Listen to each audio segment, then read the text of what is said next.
Mr. Rick, how you doing, buddy? Mr. Matt Helland, programmer of all programmers. What's up, my man? That's right. I feel pretty good about that, yeah. How was Turkey Day? It's great. Only gained 5 pounds. How about you? Wow, that's fantastic. Yeah, you only gained 7. Attaboy. Yeah, in one day. Not bad. One day, yeah. It's a dirty bulk. It's a dirty bulk. I try to spread it out, take all that over food. the whole holiday. Oh, absolutely. Yeah, that's a good idea. Yeah. I kind of I'm have a bad a little habit. more intense. I like to hit it hard and just I be hit it done with hard. And then all leftovers, pumpkin pie for days. I actually didn't eat that much this year. I did pretty good. Yeah, well, you have those little ones in the house. They have those sweets running around. It's tough, man. Yeah, it's for them. yeah, that's what it is. Exactly. Well, man, I'm pumped about, I already know today's topic, so I don't have to ask. I'm ready to dive right in. I'll let you get us started, but I'm super excited and super excited for you guys to hear what we're talking about today. So, yeah, so Matt, it's what a are big we talking one. about? Something that we are really good at, honestly. It is the active aging market. Yep. So you gotta give us a rundown, kind of who and what that is. Yeah, listen, it's a bit of a derogatory term, active aging. You could say active living. There's a lot of other ways to say it, but I think for the purpose of this podcast, we'll simply use active aging. And so in its simplest term, to keep it basic, it means people over 50 years old. And so what we're going to talk about today is why we feel like there is a massive opportunity in this particular market. I think you've pulled some really good data that we can discuss around, what the metrics, the economic metrics are showing us. And then we'll talk about as well what our personal experience has been with this crowd here. We've been here 28 years, and we've seen some real traction with this particular population for lots of different reasons. So yeah, man, I'm super excited to discuss it and let's ready to get it rolling. So what you want to know, Matt? I want to start off, let's define a little bit more. 50 plus. I mean, what are some common things we see within this age group to start out with so people get a better understanding? Well, for us, we started our business as personal training. So we were a personal training facility. Now, personal training by default is a more expensive service than, say, a general health club or like a boot camp, or we call it team training, a group of people working out. And so when we started, it was just personal training. And so it was either the rich and famous, which had a lot of money, which was like your Madonna and Usher and all the people we had come through, right? You were either those people, or it was people that were a little longer in the tooth. And the reason was not necessarily because we were targeting those people. Hell, I was only 22 years old, so it wasn't like I had a real grasp on this market. It's just by default, people that are a little longer in the tooth and have lived a little bit, they've amassed more wealth. And personal training is an expensive service. And so it's certainly going to be more applicable to someone who's a little bit older, right? So we sort of came upon this market organically. And as we switched from personal training and then added in boot camps and things like that, it brought in different populations. And then obviously, you had CrossFit come in, and then a bunch of like real higher end boutique studios jumped off after them with like your Orange Theories and those guys. And what we found is they were all sort of targeting this new customer avatar, which, as we've talked about it, it's like 30-year-old, fit, attractive women was sort of the main, focus. If you look at their marketing, that's where they're going. And it still left this gap open for what we're calling active aging, which is 50 plus. So as we progressed from, 1992 into the 2000s, when we were first to do team or group in our area, brought in that younger population because the price point was lower. Then as we got a bunch of competition in that particular vertical for us, we still saw this sort of underserved market for personal training. And we had a scalable way to service people in that brought the cost down a little bit, right? But it's still more expensive than your average boot camp or what have you, especially since there's a lot of that service in the market. The prices come down even more. So personal training is a nice differentiator, and by default, because it's more expensive, it's going to be more affordable for people that have more financial wherewithal, and that certainly applies to this 50 plus crowd. So we just sort of figured it out organically. And for those of the listeners that don't know, we've literally gone all in on this particular market, meaning we switched even our brick and mortar facilities that we own to this, in addition to the fact that we're now launching an entire franchise based on, again, what we're calling active aging. Right? So this 50 plus market, just because there's a massive opportunity and we're really good at it and we're really good at scaling it. So that's really what this discussion is about. Why should people look at active aging? What's the future of this market? Is it as boring as people think? We could probably do a whole podcast on programming around it, but we could touch on that a little bit today as well. But we seem to do really well with this crowd. Okay. Again, it's personal training, so that's a differentiator these days, because if you're only servicing it in one-on-one, it's not scalable. So there's some people doing that, but not a lot, and for good reason as a business model. There's 1,000,001 people doing group training, all chasing the same customer avatar, which we've talked about. So right in this sweet spot is this sort of scalable personal training model for a crowd that, quite honestly, is just underserved in the fitness space. Yeah. Do you know exactly how many are in this crowd? Is it 75 million? Yeah, oh boy, yeah, 75 million people right now. And that was actually from a couple of years ago, so it's probably even higher than that are in that active aging market. Okay. You know that by 2050, it's going to be 161 million. Now, will that be bigger? That population then will be bigger than the under 50 population, right? Yep. So there'll be more people over 50 than there will be under 50. Yep. What year did you say that would be? 2050. Yeah, that's a little bit, but still. But what we're saying is, in all this data that we've pulled before we've even made this decision, I'm a data-driven guy, so we know intuitively, right, what we're doing. But when you look at the true economics, these numbers this should be for any business. Forget about fitness. If you're in any business, you can't ignore the fact that this group has the most money, and they are growing, right, in numbers, and people are living to be quite a bit older because of medication and other things. So you're going to see this population continue to grow, and they're going to want to stay active. Like Neil Spruce, who's our DotFit creator, yeah, right, of the nutrition company we work with. He has sort of your lifespan, right, and then he has your health span, which is how long in your life that you're healthy, and he calls another one he calls your play span, which is basically how long in your life can you continue to do the things that you want to do, whether it be golf or hiking or, riding a bike or whatever it is that you want. How long is that? Because it's one thing to live medicated 20 years older, longer than we used to, or 10 years longer, but to do that unhealthy or bedridden, I don't think anybody wants that. Right. So what we're talking about is giving people that quality of life so they can live those longer years, this big chunk of the population, and do it in what we're calling their play span, right? To be able to do more. And that's really what going after this particular population is all about. Yeah. And those information's out there. People are learning that you lose a significant amount of muscle after you turn 30. You literally lose every decade, 3 to 8% of your muscle mass is gone. Right. Okay. So sarcopenia, right? Yeah. Sarcopenia. So imagine if you're not working out, not doing anything, right? And this crowd is kind of part of that seated-centric society. We got everything in our life. We try to make easier. We do less and less. We move less. So that just makes this crowd even more appealing because they need it. They need it bad. Yeah, no, great point. And you're right. And there's a lot of data that we won't be discussing today per se around lifespan, quality of life, all around, quite honestly, muscle, right?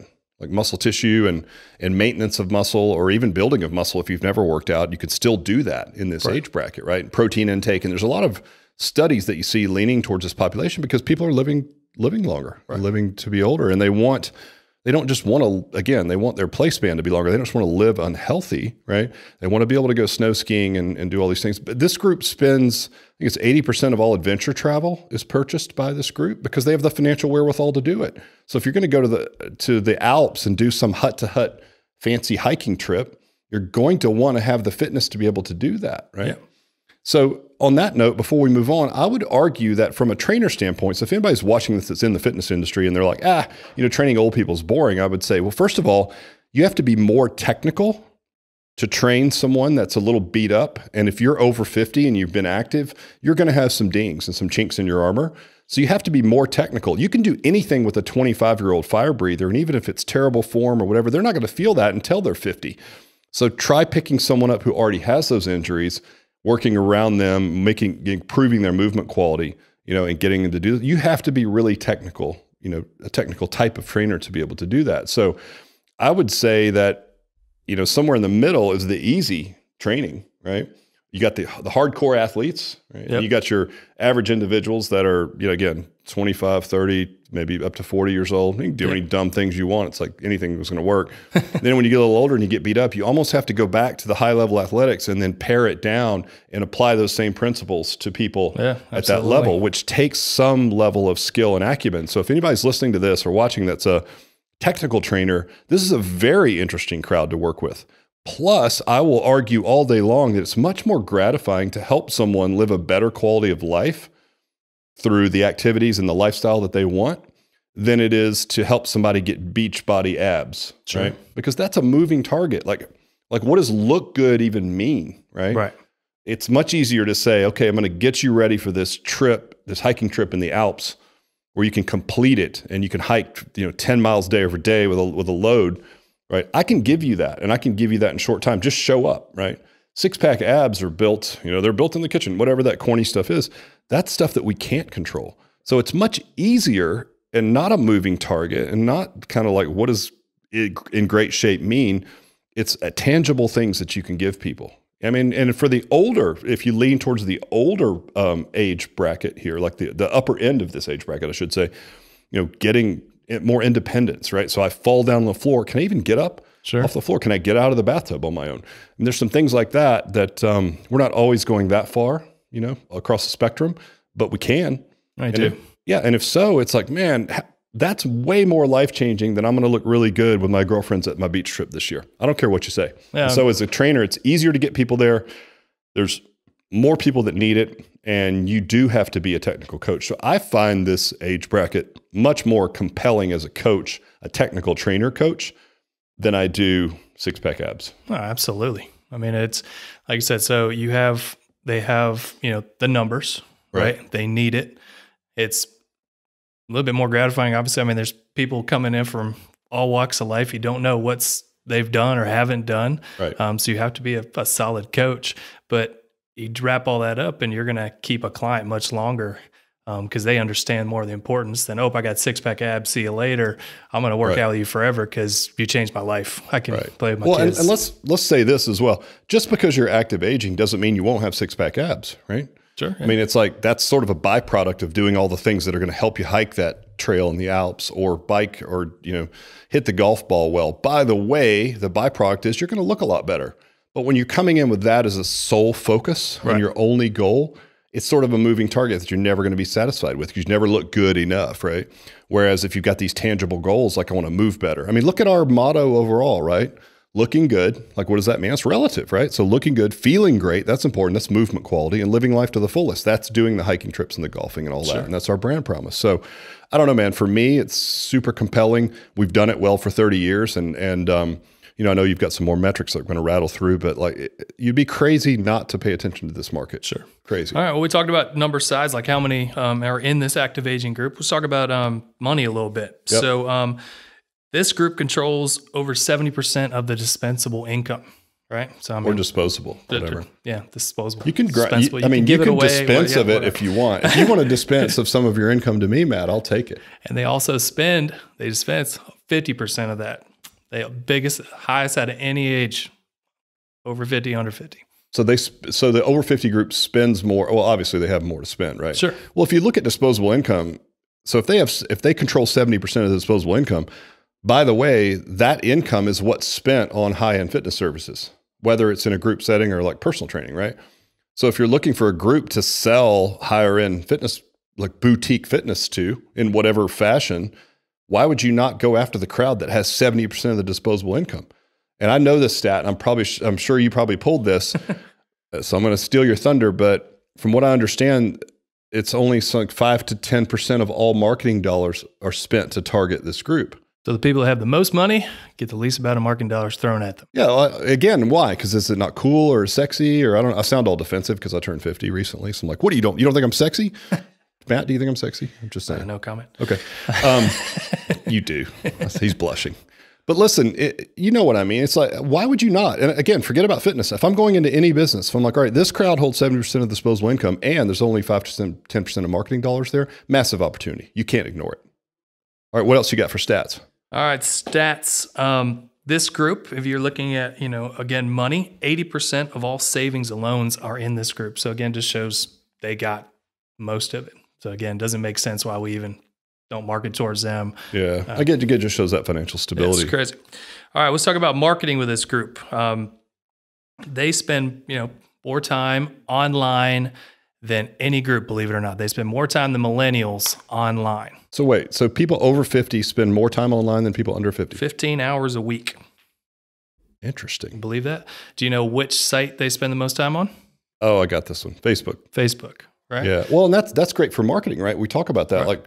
Like, people say, oh, Facebook ads are more expensive, and they are, but it is what it is. Like, there's a lot of people are on there. That's why it's more expensive to market there. But if people that are over 50 are the biggest group on Facebook, you still have to go there. Sure. Now, target better, right? You can target your market to this particular age group. You can run advertising that shows people that are in this age bracket being successful. So you're not showing like some ripped, hot person, that's 25 years old while trying to attract, 55-year-old golfers to your facility. Like, don't do that. Show 55-year-old golfers that are impressive and tell their story about how they had a bad back and they've lost a little weight and now they're smashing the golf ball. That's how you get those guys, right? So, but the vehicle's got to be Facebook. Right. So just imagine this, they spend $7 billion online a year. That's the thing that I think is most interesting. So if you guys didn't hear that, $7 billion spent online. So everyone will say like, oh yeah, the older crowd, like, how do you, they don't spend as much online. And so they're not as engaged. And if you run these hooks or these high-end, marketing plays, that they're not going to buy them. And that's just not true. They're actually spending a lot more online than people under 50. Yep. So, and that also means that they're somewhat tech savvy, like, and they're on their phone a good bit. So, when you're talking about online, your website and all your marketing materials should be mobile friendly. You're always thinking like technology for whatever reason applies to a younger crowd, and it's just not true. I mean, in this day and age, everybody's got a smartphone, everybody's on it. They know how to use it, right? So you've got to leverage the marketing platforms and just understand that you can run compelling hooks online, and this group has the money to buy your products and your services, right? But you got to market different. So in personal training, if you want to run a paid trial online, you're not going to be successful if you're a boot camp, because everyone, or a group training, everyone in that market's like, hey, come try a free workout and then sign up, right? But if you want to run something meaningful that speaks to someone who has a bad back, who wants to lose a little weight, and again, go on a hiking trip or golf or go cycling, this is the way to do it. And you can actually run a paid trial. And this is a person that has the financial wherewithal to buy that. You don't have to run free or come try a free workout and like it or not. It doesn't have to be that at all. What about get shredded in 30 days? It sounds amazing. Right? I would do that. Not possible. All right, what else you got? You got any more stats for us? I got a whole lot more stats there, but just let's talk about like how we do it and why we do it here and why you chose overall. I mean, and obviously we know the market numbers.